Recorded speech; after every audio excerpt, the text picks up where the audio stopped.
Arab officials say U.S. President Donald Trump's recognition of Jerusalem as Israel's capital risks plunging the Middle East into violence and chaos. The move ended U.S. neutrality on one of the region's most sensitive issues.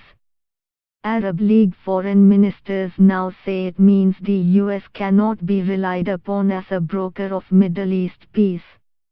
The statement by 22 countries, including close U.S. allies, comes after a third day of violence and protests in the West Bank and Gaza Strip.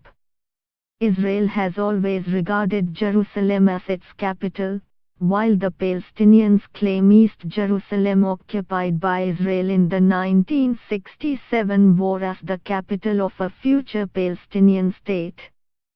For Mr. Trump, the decision fulfills a campaign promise, and he has said it was nothing more or less than a recognition of reality. But he has faced fierce criticism for the decision.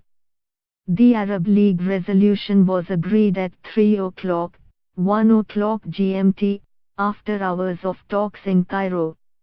It was backed by a number of U.S. allies, including the United Arab Emirates, Saudi Arabia and Jordan, who had already voiced their concern.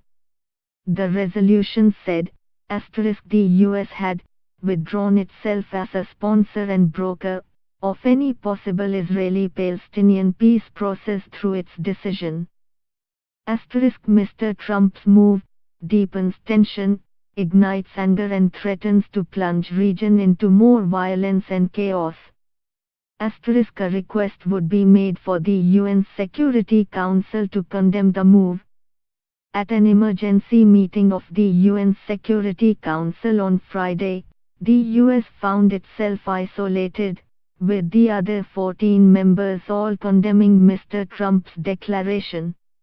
But US Ambassador Nikki Haley accused the UN of bias, saying it has outrageously been one of the world's foremost centers of hostility towards Israel, and that the US was still committed to finding peace.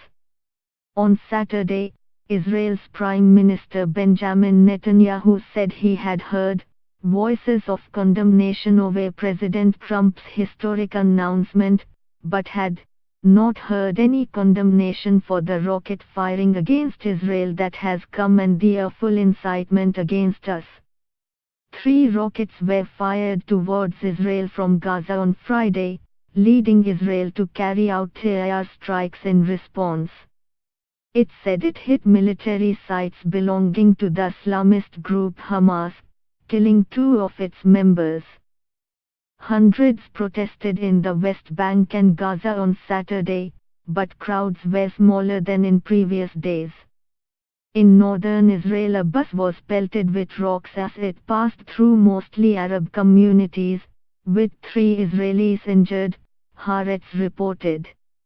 Thousands of Palestinians had protested on Friday, with solidarity demonstrations held across the Arab world and in other Muslim-majority nations. BBC